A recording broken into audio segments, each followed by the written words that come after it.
Oh yeah, five-star LSU. I said they ain't ready for the LSU. No, they ain't ready for the LSU, huh? They ain't ready for the LSU. No, they ain't ready for the LSU. The Tigers Avenue podcast. We're here together. I'm able to make the trip down this week to hang out with Zach and record together. And we'll get to why I'm here in a minute. But let's go ahead and kick it right off. We're going to recap the Super Bowl a little bit here and our thoughts and what we saw, because obviously there's plenty of LSU guys. It was about like we said earlier, it was about like watching an LSU advertisement in the Super Bowl. Zach, go ahead and give us your thoughts on what you saw. Obviously we were pulling for the Bengals and it didn't turn out that way. Yeah. You got to be excited for the guys who wore the purple and gold on the Rams team as well. But what were your thoughts? What do you think maybe could have been done better for the Bengals, and just how it all played out there at the end? So there's a few key moments in the game that I go back and I think about, and I'm like, that if it would have been different there, then the Bengals could have won the game. You go back to the very first drive of the first quarter, and they decide to go for it at their own 49-yard line. They don't get it.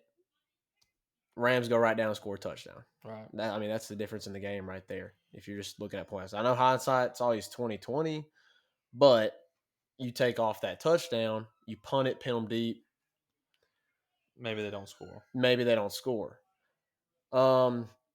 Near the end of the game, when the Bengals were making their drive before their final drive, Tyler Boyd dropped the third down pass, which hit him square in the chest, right in the hands. He started to turn upfield before he actually made the catch. Now, I know he may have not made the line to make, but if he makes that catch, hits him in stride, he makes a move, or at least just bulldozes his way through the tackle, they pick up that first down, they end up kicking a field goal, the game's over, right? Or at the very least, the Rams go down and tie it last second or last minute, whatever. So that was huge, that drop. And he had that drop, and I think he had two other drops that were pretty critical in the game. The real reason that I think the Bengals lost the game was the offensive line. The offensive line is atrocious. No question. Joe Burrow was sacked 7 times. That is tied for the most in the Super Bowl. Yep. He had, I think, 20-something sacks in the postseason, I believe. I could be wrong on that, but, just a ridiculous amount. 9 in one game. 9 in one game. Yeah, they've got to get that cleaned up. So that was my overall problem, which that's not some breaking news. Everybody knows that. Everybody that watched the game, everybody that follows the Bengals closely, they know that the main problem is the offensive line, and that's really what cost them in all of their games this season. So that was huge. Now, the problem that I'm really upset about is 2 things. I'm really upset with the holding call on Logan Wilson, which, by the way, Logan Wilson played a fantastic game. Yeah, he did. Awesome he impressed me. Now, he was flying all over the place. It seemed like he was always there making a tackle. He led the team in tackles. Single-handedly, stopped the rush several times. Yeah, the dude was just awesome. You have that final drive for the Rams there at the end. I don't know what they were seeing. He did not hold. He was in stride with him. Yeah. Played a really well defensive coverage. And they throw the flag. I really don't understand it, but I did completely disagree with it. There's a lot of the commentators, Chris Collinsworth, they were all disagreeing with it. Yeah. So, it's not like it was just some fan take. It was a bad call. They missed that call. I hated how, during the game, they allowed a lot of things to happen. You had the Jalen Ramsey holds that they missed in the end zone on T. Higgins whenever Bengals were forced to kick a field goal, that first drive that they made into the red zone. Of course, the T. Higgins face mask on Jalen Ramsey. They were letting him play. Yeah. And then at the most critical point in the ball game, you throw 4 flags. Now, I will say 3 of those flags were warranted. Like they were good calls. Yeah. But the biggest one, which if they don't make that call, it's 4th and goal, and the Rams have to punch it in that play. Yeah. I mean, From like the 7-yard it line. comes down to that play. Yeah. And not only that, Reagan, but those flags took time off the clock. Like that took away time for the Bengals in order to, because it gave the Rams extra plays Yeah. to take time off the clock, which really hurt the Bengals.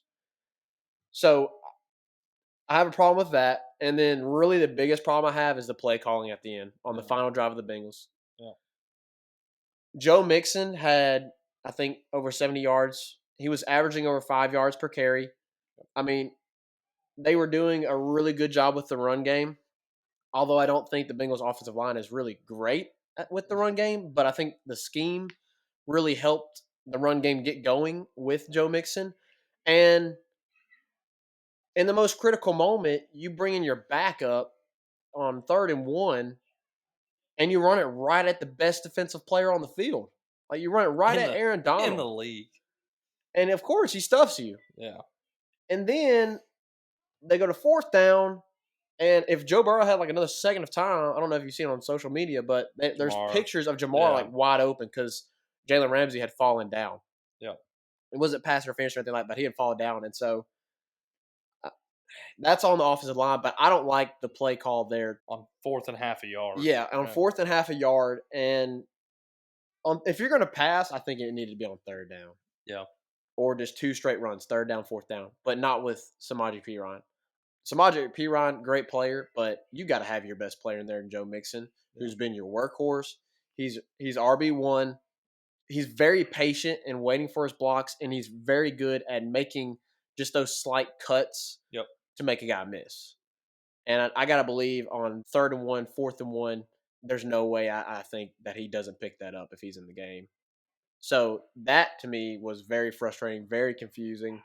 And I hate it for the Bengals. You know, I hate it for Joe. I hate it for Jamar and Tyler Shelvin and our LSU guys. Yep. And there's going to be a lot of questions that Joe Burrow is going to be able to make it back because I'm pretty sure historically the quarterbacks that have gone to the Super Bowl their first time and lost, they have not made it back. And so it's really, I think that's going to be really tough. Now I believe Joe can do it. You know, I think if they get an offensive line in there, but you got to believe next year is going to be even more tough for those guys, with teams knowing the success that they had and where they got to this season and this postseason. But Reagan, they were 10-8. Yeah. And a lot of their wins, they won by a field goal, walk-off field goals. Yeah. And so, I mean, they're this close to having a losing season, and yet they were in the Super Bowl, had the chance there, and I mean, everything was going right for them. And unfortunately, there at the end, they don't pull it off. But like you said at the beginning, I'm super excited for especially Andrew Whitworth, a guy that's been in the league for so long. I mean, just is LSU through and through. Hall of Famer. Hall of Famer. And, I mean, if there was a LSU player that deserved a Super Bowl, it was him. More so even than Joe and Jamar and those guys in the Bengals. You hate to see what happened with OBJ and the ACL tear. Started off so high. Yeah, because he was just dominating. I mean, really, if OBJ stays in the game, I don't know if it's close. Yeah, because he was dominating. Like they could the Bengals secondary could not contain him, and he was just picking up chunk yardage left and right. And so you hate to see that for OBJ, but what an awesome accomplishment for him, especially just for the career he's had, the ups and really a lot of downs in his career, having to go through the mess that he was in New York and the mess that was in Cleveland.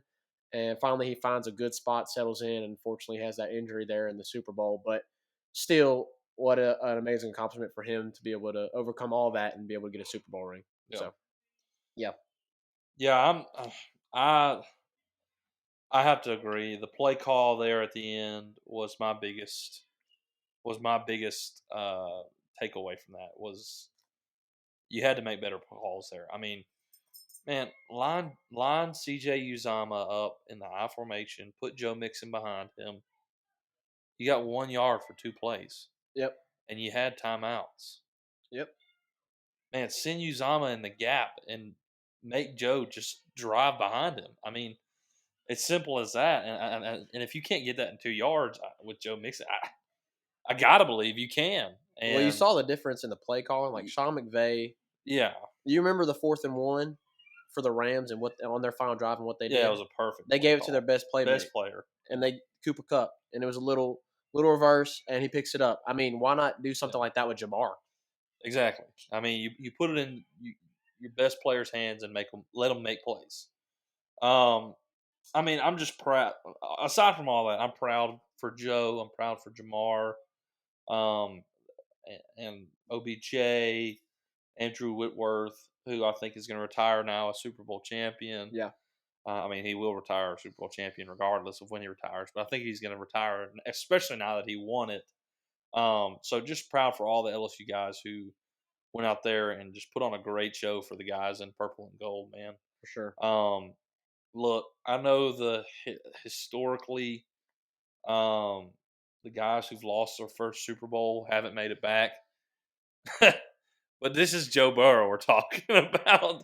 I mean, the Bengals won 2 games with Joe Burrow last year. 4, they won 2 more when he was out with Brandon Allen. And then all of a sudden you add Jamar Chase, and the next year they go to the Super Bowl. Like, they're under rookie contracts, and this team's going to be in contact. Like, T. Higgins, Jamar Chase, Joe Mixon, and Joe Burrow are going to be around for the next few years because they're still under rookie contracts. Man, you go out this year, hit the free agency. I mean, there's massive offensive linemen in the free agency. There's Taron Armstead from the New Orleans Saints in the free agency this year. Yeah. You go sign somebody like Taron Armstead in free agency. I mean, man, they could be right back next year. Yep. I mean, the season that Jamar Chase had and Joe Burrow had and T. Higgins and just all those guys, there's a lot of talent at Cincinnati right now. A lot of young talent. Could just – yeah, a lot of young talent that can thrive for so many years. And, man, if you put some stronger pieces on the offensive line and get some protection, it's going to be dangerous. I mean, heck, they went to the Super Bowl. Yeah. And the offensive line was horrible. Against the Titans, Joe Burrow was sacked 9 times, and they still won the game. Yep. So, and shoot, their kicker, Evan McPherson, is nails, bro. I mean, he is a stud. So I am excited for the Bengals' future. Obviously, I'm proud for all those guys. Unfortunately, Bengals didn't win like I wanted them to, but I was proud the way they fought. Dude, they only lost by 3 points, and had a chance there at the end. Are at the midfield with a minute left. Had a chance. So you just got to be proud for those guys, and I'm pretty sure it's safe to say I'm kind of a Bengals fan now. So I don't know about that. I'm still cheering for my Saints, but it won't be very long. I'll probably have a number 9 Bengals jersey or a number 1 Bengals jersey. I've definitely already bought some Joe Burrow Bengals merchandise. Yeah, absolutely. It's got to on the way. So. Got to. But proud of you. Proud of all the guys in the purple and gold. They showed out, and proud of what Joe Burrow was able to accomplish and Jamar their first and second seasons in the NFL, making the LSU name known as if it wasn't known enough. Yeah. Anyway, so let's move on from the Super Bowl here and let's transition to basketball. We got kind of excited. Me and you are kind of excited a little bit about this week's basketball. Wednesday night, LSU is going to be playing the Georgia Bulldogs in the PMAC, and your boy right here and your boy right there will be in the PMAC watching the General and the Tigers take on the Georgia Bulldogs. We're excited to go and experience the PMAC for this year and what it's become with our guys, the Balcony Bengals. They've, created that leadership in the student section. They made it rowdy. I'm excited to see, what that atmosphere is like and how they've just kind of grown that throughout this year. Trying to, give Will Wade some support and this team some support because they deserve it. They've set student records for attendance this year. Yeah, absolutely. But let's talk these last 2 games here. LSU's won back-to-back games on the road at Texas A&M. Great win. And against State, who I've said in past podcasts and episodes, they're a sneaky good team. They really are. And their point guard, Molinar, may be the best point guard in the league. He's good, man. He's very He's good. fantastic And amazing to watch. They are long, they're big, and that was a hard-fought win for the Tigers. We kind of said there, for a while, like, when Pinson gets back, like, we're going to get back on track. And then, you kind of had the loss to Ole Miss and kind of lost at Vandy, and we kind of stepped back and we were like, there may be a deeper problem here. Yeah. There may be a worse problem here. Well, Pinson's back, and it feels like we're right back to where we were. Like, defense is where it was.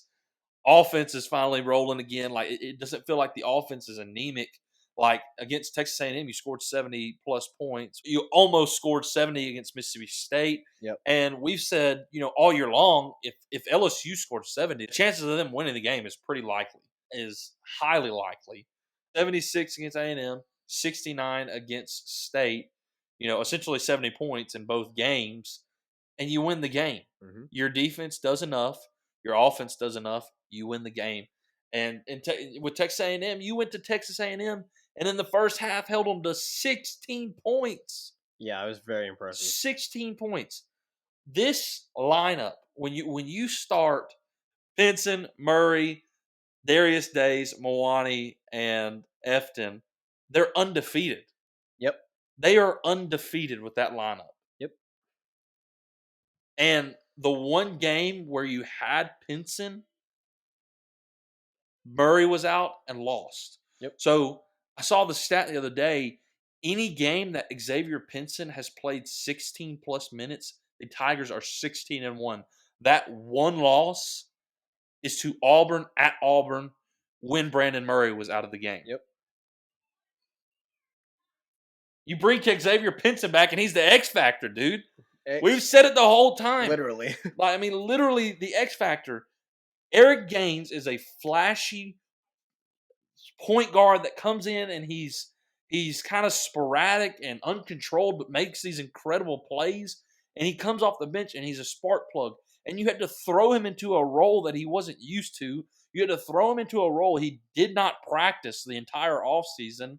And he had to facilitate the offense, and we saw the product of it. You get Xavier Pinson back into his normal role where he's playing, the bulk of the minutes of the game, 16, 20, 25 minutes a game, and you're winning ball games again. It looks like the Tigers we saw earlier in the year. Now, I'm not saying we're, right back to where we were, because obviously there's some things we got to work out. It felt like our free throw shooting the last two games was pretty atrocious. The games may not even been as close, which the A&M game, we pretty much dominated that whole game. But the State game may not have been as close if we would have hit some free throws in that game a little bit more. It just feels like we're almost back to where we were before. So what do you think, with our last few games here, with Xavier Pinson back, what are you seeing? Well, I think, and this may be playing devil's advocate, but I think something that we need to take note of is there's definitely problems with this team. Turnovers, shooting, finishing at the rim. Having a true big man that can dominate a game, finishing at the rim, as you mentioned, those are problems. Yeah. Having a true shooter. I think X does a really good job of covering up a lot of those problems. Yeah. Because of the facilitation and because of how he affects the ball game. X is not a scorer. He's not the guy that's going to go out and score you a ton of points and just take over a night. Yeah. He's a guy that is going to make the plays in order to allow other guys to have those nights. Yep. And I think that other guy is Tari Eason. We've talked about him so much, but Tari, honestly, the reason you've won these ball games, in my opinion, is yes, having X back, but also having Tari just dominate. Yes. When Tari came out of the game against State, we had a big lead, and then early in the second half, he's out of the game, and we lose that lead. Yeah. Because Tari wasn't in the ball game. Yeah. And so, honestly, Reagan, I think honestly, Tari may affect the game even more so than X does. Because if you don't have Tari, I I don't know how you win a lot of the games that we've played. Very true. You know, so I think yes, it's important that we have X back. Yes, he covers up a lot of bad mistakes that this Tiger team had, bad flaws that this Tiger team has. But Tari Eason honestly is the difference maker on this team. 100%. And when he's going full throttle, and you've got X to help facilitate that offense and help him thrive even more, this team's going to do well. We've seen the defense lax a little bit here in these last few games. I don't think that is a problem now, because now that you have X back and you're able to kind of slow down the offense and have more facilitation through him, there's not going to be as much transition points for the other team, Yep. the other teams that were playing. And I think you saw that a lot, because bad offense leads to bad defense. Yep. It's not like football. It's not like baseball. Like offense and defense in basketball are interwoven together. They affect each other. Yeah. And so not having X to help facilitate that offense and be that calming presence, that cost LSU a lot. And I think that's why you saw the defense have the games that they had here previously. And then, you get X back. Everybody seems like they're getting close to 100% healthy. And you hold these teams to 60-something points, which is really good. Yep. And so that's kind of my thoughts. I think LSU down the stretch, they have to win the games that they should win. At home versus Georgia, they need to win that. When they go on the road against South Carolina, you should win that game. When they play Missouri at home, you should win that game. When they play Alabama at home, you should win that game. Those are must wins, because you also have to go to Rupp and you have to go to Fayetteville. Yep. And we'll get into this a little bit more now that we're talking about it, but seeding, that's going to affect seeding. And so I think even though there are games we should win, LSU fans and LSU men's basketball shouldn't take it lightly. No. They need to be full throttle, and try to get those must wins because of those two other big road games that we have. Yeah. Yeah, I mean, you after this week, you play Georgia, South Carolina. 3 of your 4 final games are quad one games. Yep. Big time resume type games. And if you can pull off 2 of those wins, that's huge, especially if you take care of business this week. If you take care of business against Georgia and South Carolina and win 2 of those quad one games against Kentucky, against Arkansas, against Bama, like your seed as well is going to be really good. And right now we're projected 6th seed. So if you're able to pull off at least 2 of those wins, your seed's going to go up. And I think it is a complete robbery that Tari Eason did not win SEC Player of the Week this week. Dude had 26 points and 12 rebounds against Texas A&M. And then against Mississippi State, he put up 23 points and 6 rebounds. He put up 49 points this week and did not win. 49 points, 18 rebounds in 2 games, and did not win SEC Player of the Week. He's a difference maker, man. Anyways, he is a huge difference maker. He is an energy. He is like my thought on Tari Eason. Dude averaged 8 points a game at Cincinnati. What was going on at Cincinnati that Tari Eason was averaging 8 points a game? Like, where did he come from? Because dude's a freak athlete. Because as you've seen of late, like, not only can the dude fly and windmill dunk that mug, he can pull out of the perimeter and shoot a 3 too. Like, when given the opportunity, he hits the 3 a lot of times. Yeah. And I flat-footed. Yes, flat-footed. And I think you're going to continue to see him rise on NBA prospect boards. Because, I mean, the defense is there too. Yeah. The defense is right there with it. Just a super athletic freak. And I'm glad he's playing in the purple and gold this year. For sure. It makes me wonder all the time, like, what was happening at Cincinnati. Well, we definitely saw the potential, and I'm glad he went and got him. Yeah.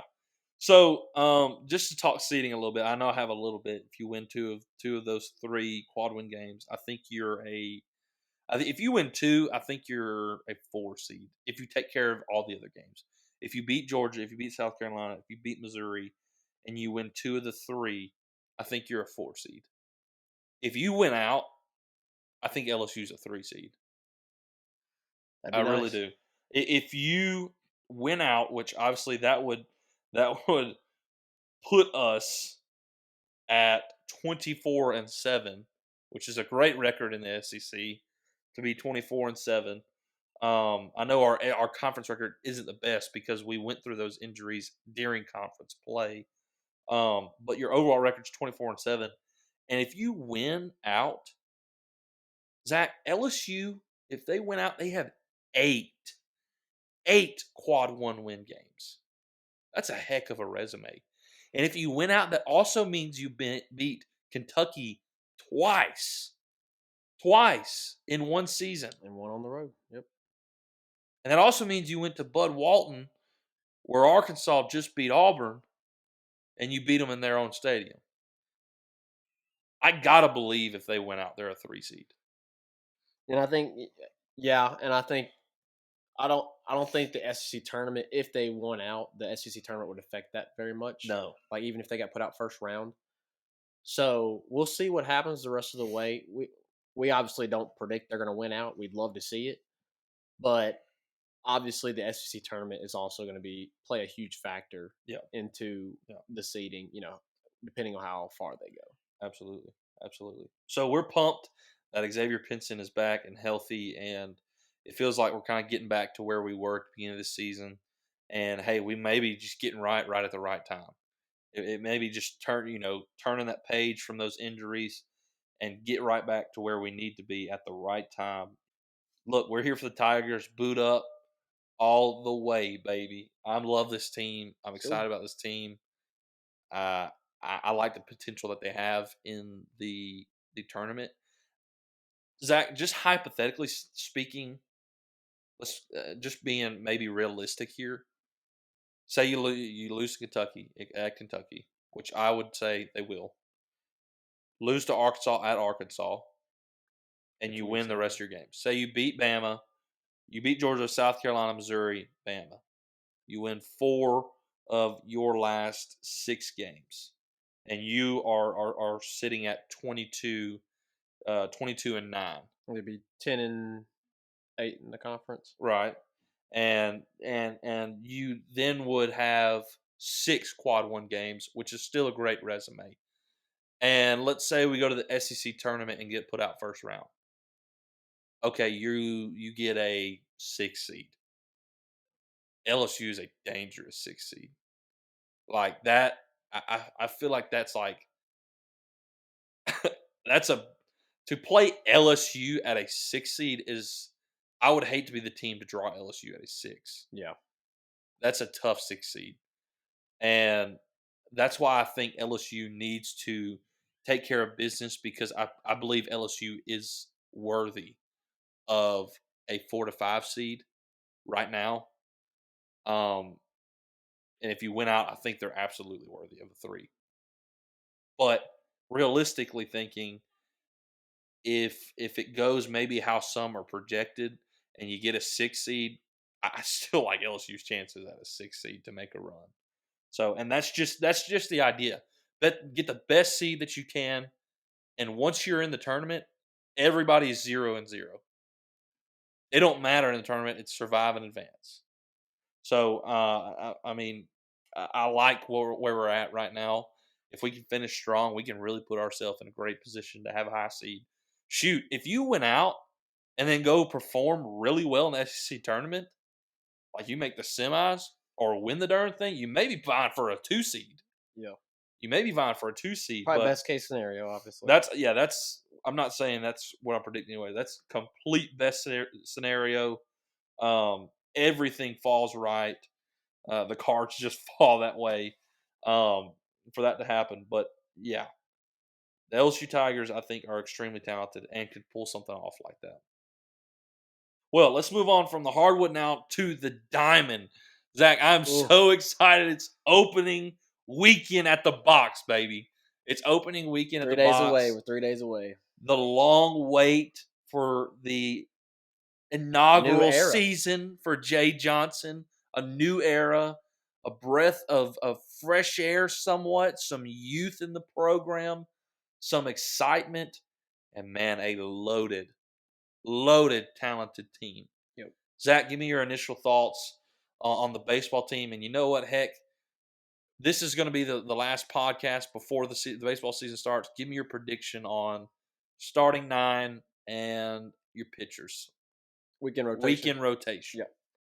So first off, I just want to say it feels like this team is going to be really special. Yeah. I was talking with my boys last night on the Twitter Spaces, and I asked them, what do y'all believe is the ceiling, the floor, and what do you expect? Like the floor being, I fully believe LSU is going to at least make it there.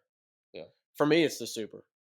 I fully believe that LSU is at least going to make a Super Regional. I mean, shoot, they were there last year. Yeah. with that team. And now you have the roster they have this year, and you're even more loaded. Yeah. So I think the floor for this team is a Super. And then obviously, I think with the talent, if you're able to figure out the pitching and find the right roles for all the arms that you have in your bullpen, I think College World Series, winning the College World Series is definitely a realistic opportunity for the Tigers. Yeah. So it's very doable. So I'm really excited, just knowing that and thinking about that. Of course, as you mentioned, Jay Johnson. I'm really interested, Blake, over at Are You Serious Sports. He asked, what are you most looking forward to? This upcoming weekend with LSU baseball. And for me, I'm really interested to see how Jay Johnson just coaches a game. Yeah. Just to see the adjustments that he makes, how he handles his pitching staff when he pulls, when he puts guy in, when he leaves a guy in. It's gonna be different. So I'm really excited. Of course, the offense has been the biggest thing talked about during this off season. So I'm really excited to see this offense and to see what the lineup's going to look like. Because, Reagan, we're hearing that Gavin Dugas is going to be in the 9 hole. Wow. Which is very, very interesting. I like Gavin Dugas in the 9 hole. Yeah. I mean, shoot. Golly. I mean, you got Gavin Dugas at the bottom of your lineup to turn the lineup around. Somebody like Dylan Cruz? Yeah, or Trey Morgan. I think Trey Morgan will probably be leading off. Golly. But, I mean, the lineup is going to be very deep, very talented, and dudes that can just rake. I mean, dudes that can smash. Yep. So I'm very excited to see that. Just to go on my weekend rotation, this is probably where I feel the least confident in knowing for sure what's going to happen. Yeah. We've heard a lot of things that have been mentioned. In the beginning, we heard Devin Fontenot, the Friday guy, Javon Coleman, Ty Floyd for the Saturday guy, and Mikael Hilliard Sunday potentially. Where does Garrett Edwards get in that mix? The other freshman that shined last year. But now we're hearing, Reagan, that Blake Money potentially is going to start on Friday night. Big money. Which is, I mean, anytime that you hear a certain athlete has emerged and overtaken other guys, it's very encouraging. Yeah. And you saw flashes of Money last year before the injury, and he looked good. I mean, he really looked good. He's lost a ton of weight. So I'm very interested to see if he rolls out there Friday night as the starter. But I think Javon. I'm pretty certain that Mikael Hilliard is going to be a starter. I'm pretty certain in saying that's probably the most certain. Like if I was a betting man, that'd probably be the one pitcher. If I say he's going to be on Sunday, that's probably the guess that I'm most confident in. Yeah. Saturday, I really don't know. I mean, you could have now that we're hearing potentially Blake Money's going to be there. You could have Devin on Saturday. You could have Javon Coleman on Saturday. You could have Ty Floyd. I think those are probably the three that are in the mix there potentially. Maybe Eric Rosman, but I've been hearing that he's the shut the door guy. That he's going to be more of the closer role. So we'll see. But if I'm just going to say right now who I think is going to be what's going to be the weekend rotation for this upcoming weekend, I'll say, just because we're hearing it, Blake Money on Friday, Devin Fontenot on Saturday, and Mikael Hayward on Sunday. And I'm excited to see that. Now for as the field, I think Trey Morgan, you got to leave Trey Morgan at first. There has been some talk about him moving to the outfield. Yep. Jay Johnson's going to mix up the lineup. That's fine. I think he is doing that because he wants to get the most out of his offense. So I think that's why we've heard potentially that Trey Morgan's going to be out in the outfield. But make no mistakes about it, he's the best first baseman in college baseball. He should be at first base. So I believe he's going to be at first base. I believe Cade Doty's going to be at second. Thompson at short. I believe Barry's going to be at third. Dugas in left. Dylan Cruz in center. And I know right field is probably the biggest question mark. Yeah, right field is up for grabs, and if it's my guess, I'm going to say Braden Jobert is going to start Friday night. We'll see. And then I believe behind the dish is going to be Tyler McManus, but I also would not be surprised if Milazzo comes out and he's the starter on Friday night because we have been hearing a lot about him just really progressing offensively and with his hitting, which we know that was a struggle for him last year, but his defense is just locked down. Yeah. I mean, he probably is the best defensive catcher in all of college baseball. So does he get it? Does McManus? I'm going to say McManus gets the nod there, and potentially you see Milazzo on a Sunday night, probably the Sunday game. So, but I'm excited. Yeah. When you look at that lineup, I'm very excited, and just really looking forward to Friday night. Look, I'll pick it up right where you left off. Milazzo, according to Jay Johnson, is the most improved player on the team.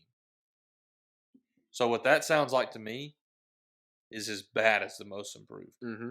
Because, I mean, yes, he can improve defensively. There's always room for improvement defensively. But he's a great defensive catcher already. And we all know the struggle was the offense for him at the plate. So maybe you see him. I think you see Tyler McManus. You've seen a lot from him in the preseason, in the exhibition games, hitting bombs, in fall ball. Heard nothing but positive things about McManus, and I think he gets the nod there. Or I got to agree with you in right field. I think Jobert gets there. Maybe Drost, maybe Pearson, but I think Jobert is the better bat of any of them, and that Jobert will get the start there. Cruz center. I think the rest are kind of understood. Cruz center, Dugas left, third base Barry, shortstop Thompson, Cade Doty at second, and Morgan at first. So we're basically 9 for 9 with each other on that. Yeah, I think so. I will say, I think we're going to see Morgan play a good bit of outfield before conference play. Yeah, like maybe we can go to Houston. We'll probably see him stay at first base when we go and play Texas, Baylor. I think it's Oklahoma State as well. This weekend. Gets Maine. But like when we're playing Maine this weekend, I think you may see him in the outfield a little bit. Yeah, I mean, we're giving these lineups, but yeah, I mean, these are probably not going to be the same. Yeah. Jay Johnson's going to feel it. Yeah, Jay Johnson's going to feel it out. I mean, midweek games, you're going to see him do some things to figure out, his options. His best lineup, yeah. And I think Beloso gets the start at DH. Yeah, I agree. He has been hitting a lot of home runs in the preseason, and everybody says that he is. Jay Johnson says they've worked with him on a swing, changed some of the mechanics of his swing, his approach at the plate, and that we may see freshman Beloso again. So the offense, it feels like there's not going to be a gap in the lineup. If Gavin Dugas is your 9-hole hitter, then you're telling me every out is a hard out.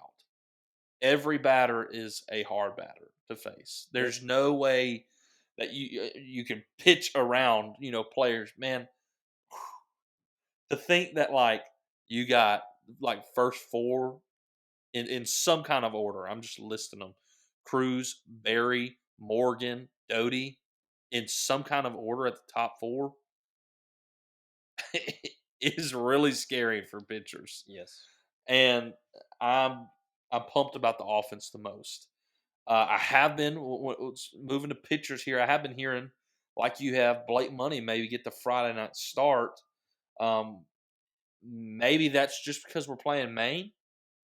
Maybe that's because he's the guy. Heard a lot about his workout this offseason. He has lost weight. He's gotten really good shape. He's worked a bunch with Jason Kelly and has improved his mechanics. Maybe he's the dude. I'm not sure, but it certainly feels that way. I mean, you've been hearing it. Yeah. So I'll say that this Friday against Maine, Blake Money gets to start. Feel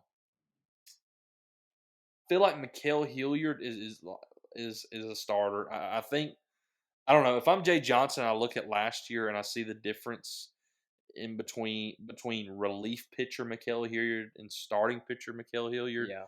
You definitely put Mikael Hilliard in a starting role, and I think the sole reason that Devin Fontenot came back is the fact that he has an opportunity to start.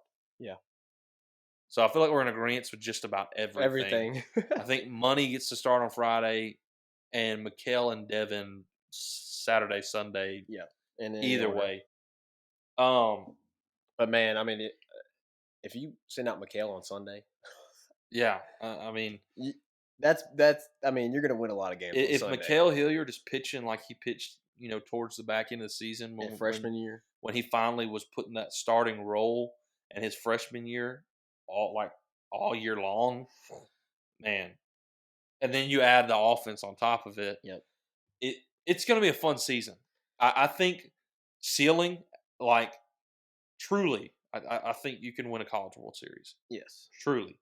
Ceiling. In Jay Johnson's first year. Floor is, for me, regionals. For me, it's regionals. You're going to make the turn. I mean, obviously, you're going to make the tournament. I think you. Let me rephrase that, because I think just about everybody expects LSU to make the regionals. I think you host a regional and potentially are a national seed.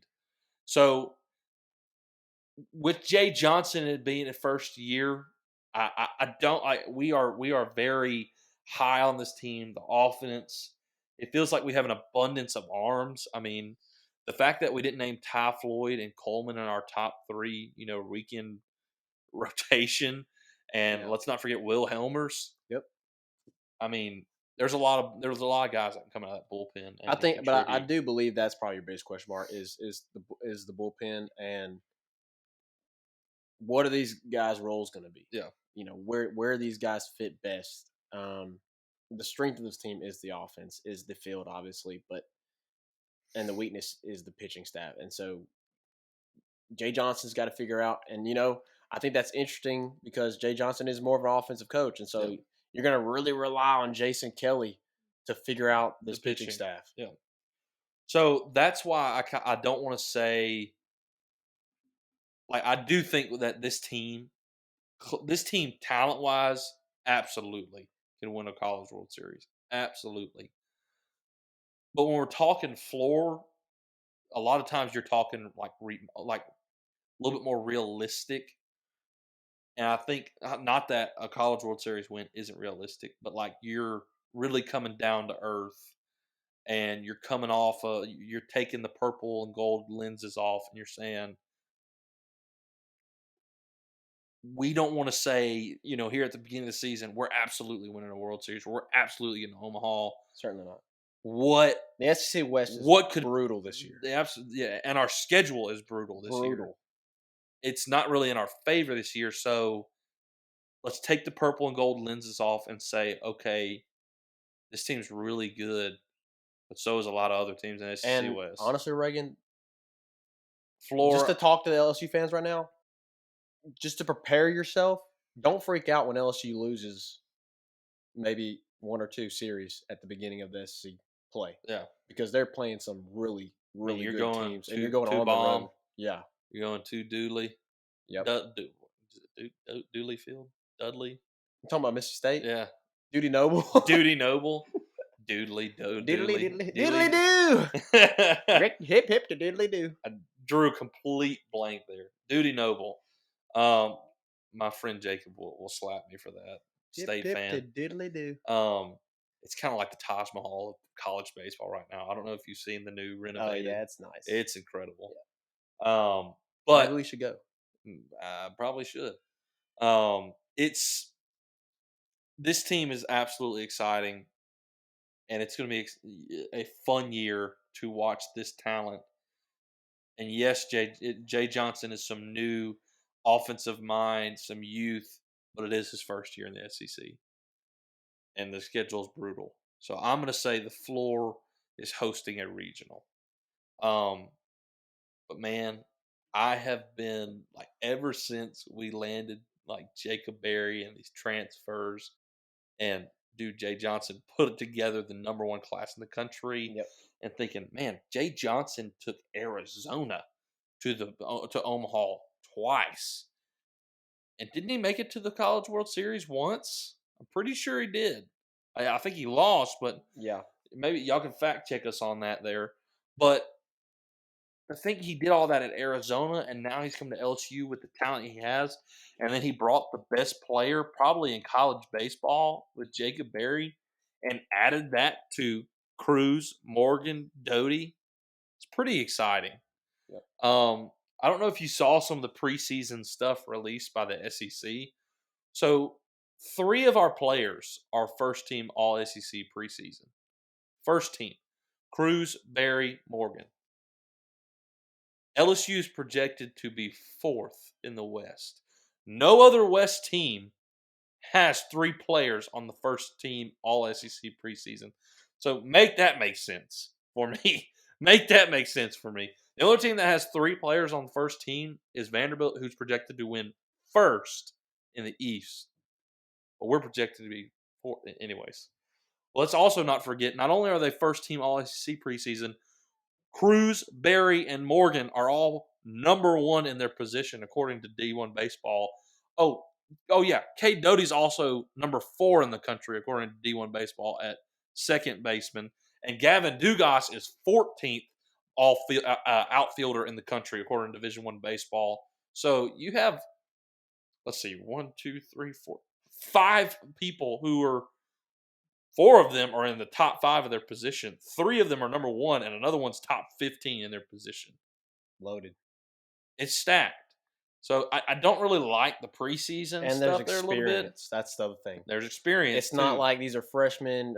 Jacob Berry has a lot of experience. These guys they're talented and they're experienced. Yeah. So high expectations, but let's not get our hopes too high because the SEC is really freaking good this year and our schedule is brutal. Yep. But we're excited to see the Tigers take the field. I'm excited to see Jay Johnson and how he operates.